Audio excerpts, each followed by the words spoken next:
तीन ऋण चुकाए बिना मनुष्य की मुक्ति नहीं होती। सबसे पहले पितृ ऋण, ऋषि ऋण और देव ऋण। अगर आप और हम मनुष्य हैं तो हमें ये तीन ऋण चुकाने ही होंगे। तीन ऋण कौन से हैं? देव ऋण, सूर्य का प्रकाश हम लेते हैं, पृथ्वी का अन्न हम लेते हैं, जल की शीतलता हम लेते हैं, वायु की ऑक्सीजन हम लोग लेते हैं, आकाश का भी हम लोग छत्र छाया लेते हैं। इन सब के बिना हमारा जीवन नहीं है क्या? बिजली आती है, बिल भरते हो कि नहीं? पानी आता है, वाटर टैक्स देते हो कि नहीं? मकान बनाते हो, हाउस टैक्स देते हो कि नहीं? सड़क पे चलते हो, टोल टैक्स देते हो कि नहीं? सब्जी खरीदते हो कि नहीं? अन्न खरीदते हो कि नहीं? बोलो, इन सब का पैसा देना पड़ता है कि नहीं? सूर्य क्या पैसा ले रहे हैं आपसे?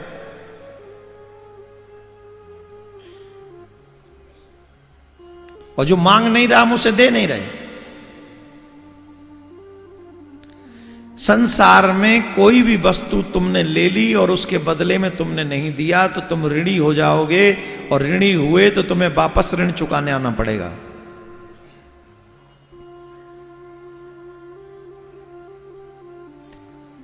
देवताओं का ऋण हम चुकाते हैं यज्ञ से, होम से।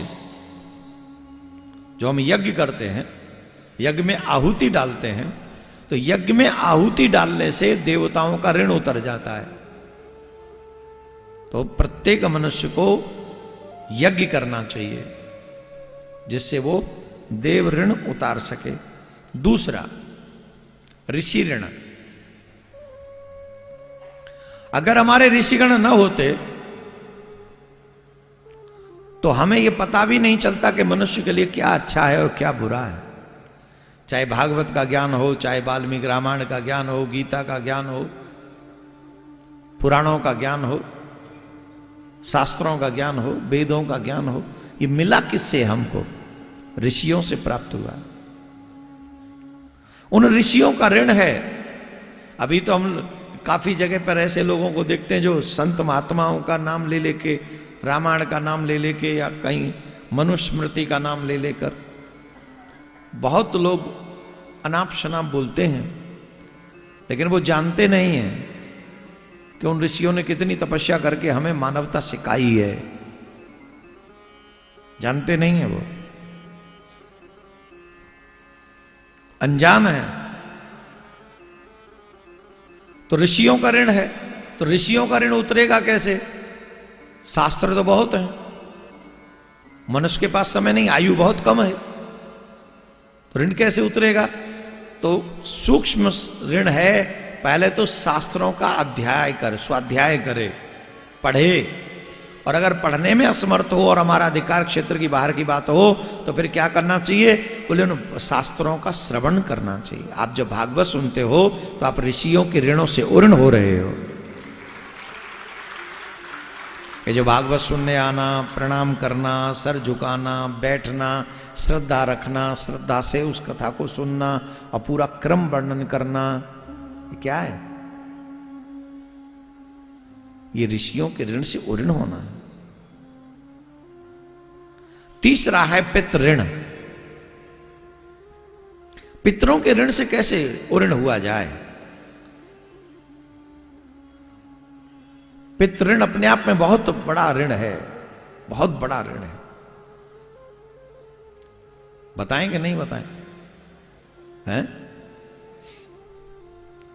अगर हमारे पितृ नहीं होते तो हम होते क्या?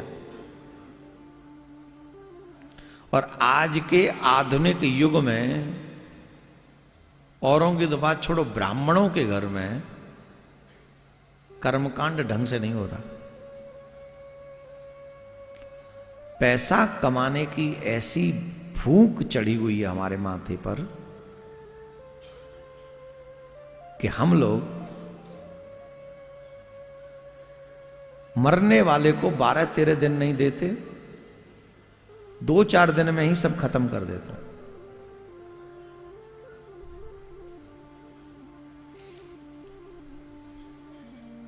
और श्राद्ध कर्म भी विधि विधान से नहीं चल रहे हमारे यहां। श्राद्ध कर्म, तर्पण, ये सब ढंग से होना चाहिए, वो भी ढंग से नहीं होता। एक कहानी आती है बहुत अच्छी, अभी हम सुन रहे थे, बहुत अच्छी कहानी है, सुनाए। एक सेठ जी थे, सेठ जी अकेले नहीं थे, उनके भाई वगैरह भी थे, खूब पैसा कमाते थे, खूब पैसा, इतना पैसा था कि पूछो नहीं, खूब जम के। चारों भाई बड़े खुश रहते थे, बड़े आनंद में रहते थे, पति पत्नी बच्चे सब खुश थे, सब मंगल थे, सब ठीक ठाक चल रहा था। खाने कमाने और जैसे आधुनिक युग है उसी पे ध्यान रहता था उनका, बाकी पूजा पाठ अटरम सटरम इनसे उन्हें कोई लेना देना नहीं था। इवन वो अपने पितरों को तर्पण भी नहीं करते थे, श्राद्ध नहीं करते थे, चवन्नी दान नहीं करते थे, वो चवन्नी, बस कमाने खाने में बहुत ध्यान। तो जब दान पुण्य होता ही नहीं था, सत्कर्म होता ही नहीं था, तो सत्कर्म के अभाव में पितृलोक में पितृ दुखी हुए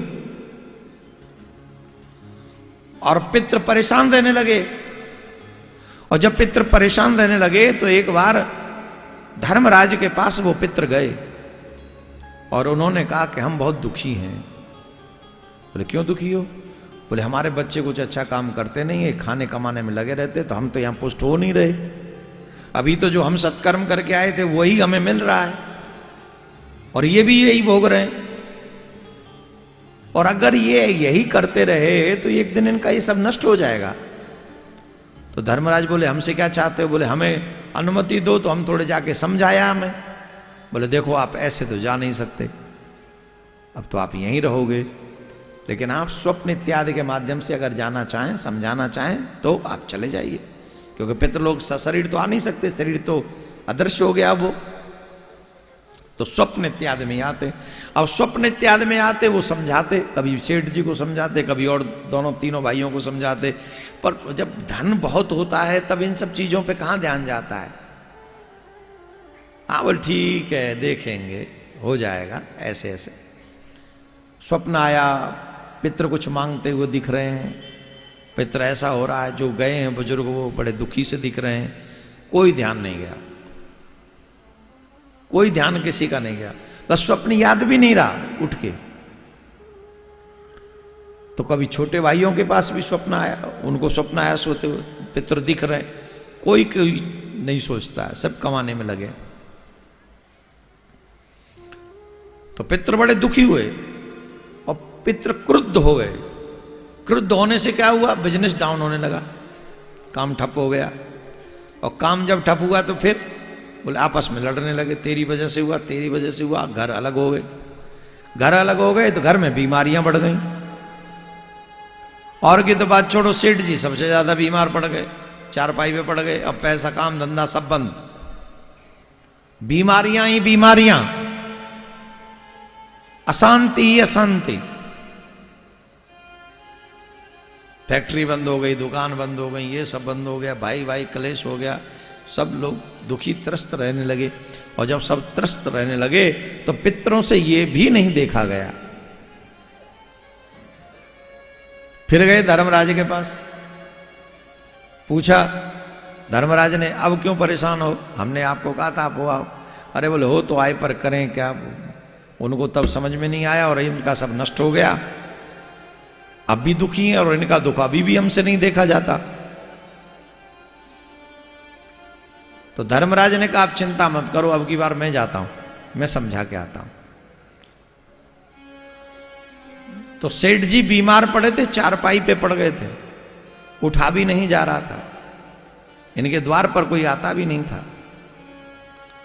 अच्छा देवियां होती हैं वो थोड़ी धर्मात्मा होती हैं, वो सोचती रहती हैं, पर कई पति इतने खतरनाक होते हैं उनके आगे पत्नी बोल नहीं पाती, तो चुप रहती थी। अब पति बिस्तर में पड़े थे, उठा ही नहीं जा रहा था उनसे, और अब जब उनसे उठा नहीं जा रहा था तो अब क्या करें? अब तो कोई ऑप्शन था ही नहीं। तो धर्मराज ही ब्राह्मण बनकर, धर्मराज ब्राह्मण बन गया है और कहा भिक्षाम देहि। और जब भिक्षा मांगी, धर्मराज आए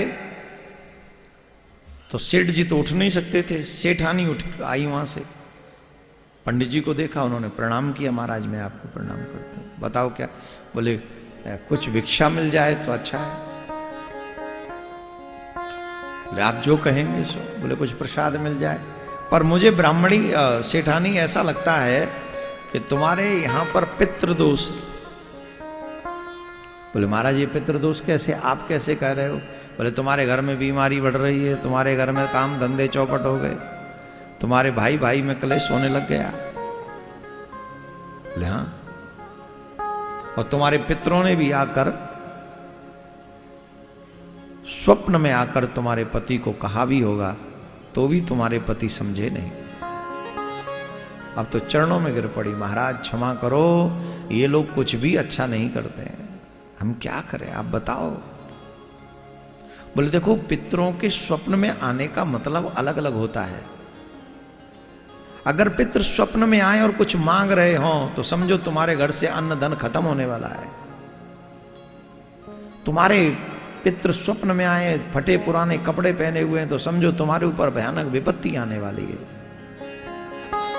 और पितृ अगर स्वप्न में तुम्हें दिखाई पड़े और वो श्वेत वस्त्रों में हो, शांत हो, मुस्कुरा रहे हो, तुम्हारे सर पे हाथ फेर रहे हो, तो समझना कि तुम्हारे पितृ तुमसे बड़े प्रसन्न हैं, बहुत प्रसन्न।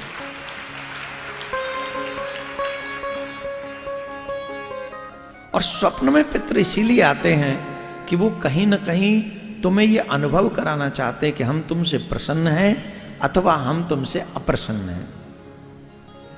तो प्रश्न ये है वो अप्रसन्न किससे होते हैं? बोले अप्रसन्न उनसे होते हैं जो लोग धर्म, पुण्य, भजन, सत्कर्म नहीं करते। क्योंकि आप जो भी दान पुण्य करते हो, जो सत्कर्म करते हो, जो भजन करते हो, उसका कुछ अंश उन पितरों को प्राप्त होता है और उसी से वो पुष्ट होते हैं। तो जब तुम उन्हें पुष्ट करोगे तो वो तुम्हें रुष्ट कैसे करेंगे? तुम्हें भी पुष्ट करेंगे वो।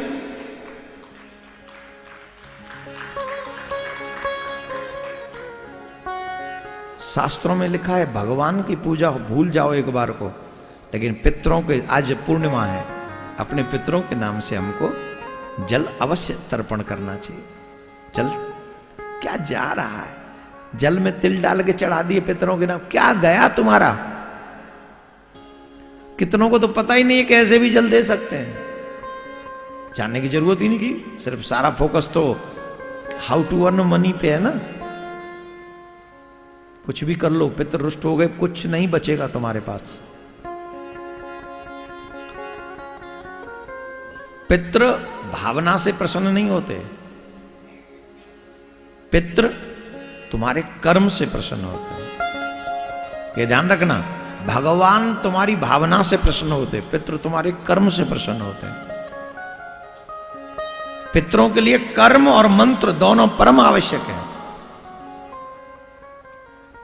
तो अपने पितरों के नाम से तर्पण कर लो। अमावस, पूर्णिमा, इन पे अपने पितरों के नाम से कुछ घास ही खिला दो गाय को, आदि आदि कर्म करना चाहिए। बोले 3 ऋण हैं। और जब इन्होंने किया तो फिर परिवार में पत्नी ने, जब सेठानी ने ये सुना, धर्मदेव समझा के चले गए, सेठानी ने सुना, फिर उन सब लोगों ने ये सब काम को समझा, फिर किया, फिर घर में खुशहाली आ गई। हम आपसे आग्रह करते हैं, जितने भी लोग हमारे शिष्य लोग हैं, अपने पितरों को ध्यान रखो, पूजा पाठ किया करो, और प्रिया कांजू के साथ साथ अपने पितरों के नाम से भी गाय को घास, ब्राह्मण को अन्न, और जो संभव हो सके महीने में 1-2 बार तो हम कर ही सकते हैं, कोई मुश्किल बात नहीं। बोलो राधे राधे। जोर से बोलिए, और जोर से बोलिए। तो ये हम सब कर सकते हैं। तो जब तक हम तीनों ऋणों से उऋण नहीं हो जाएंगे तब तक हमारा कल्याण नहीं होगा। तीनों ऋण कौन कौन से ऋण हैं? देव ऋण, पितृ ऋण और ऋषि ऋण। इन तीनों ऋणों से उऋण होना चाहिए।